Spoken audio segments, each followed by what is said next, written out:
Lebanon पर बीते दिनों में इजराइल ने 2 बड़े हमले किए। पहले मंगलवार यानी 17 सितंबर को पेजर धमाका और फिर बुधवार को walkie talkie, solar panel, fingerprints devices और रेडियो में ब्लास्ट हुए, जिसमें कई लोगों के मारे जाने की खबर सामने आई है। हिजबुल्लाह चीफ नसरुल्लाह गुरुवार को पेजर और वॉकी टॉकी ब्लास्ट को लेकर भाषण दे रहे थे। जैसे ही हिजबुल्लाह चीफ का भाषण खत्म हुआ, उसके तुरंत बाद इजराइल ने लेबनान पर फिर से हमले शुरू कर दिए। इजरायली हवाई हमलों ने दक्षिणी लेबनान में कई बस्तियों को एक साथ निशाना बनाया।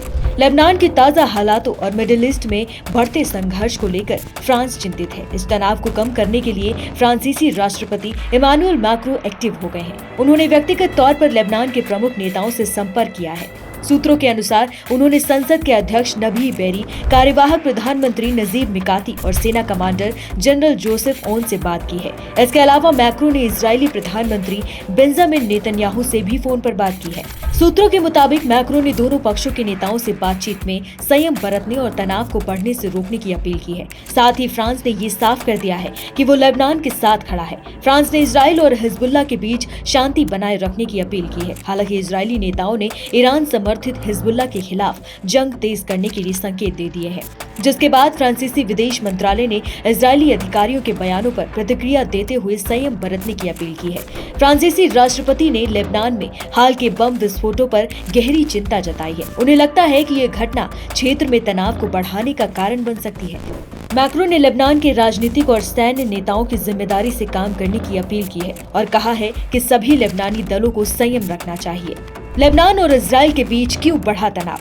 दरअसल लेबनान में मौजूद हिजबुल्लाह गाजा पर इजरायली हमलों के खिलाफ है।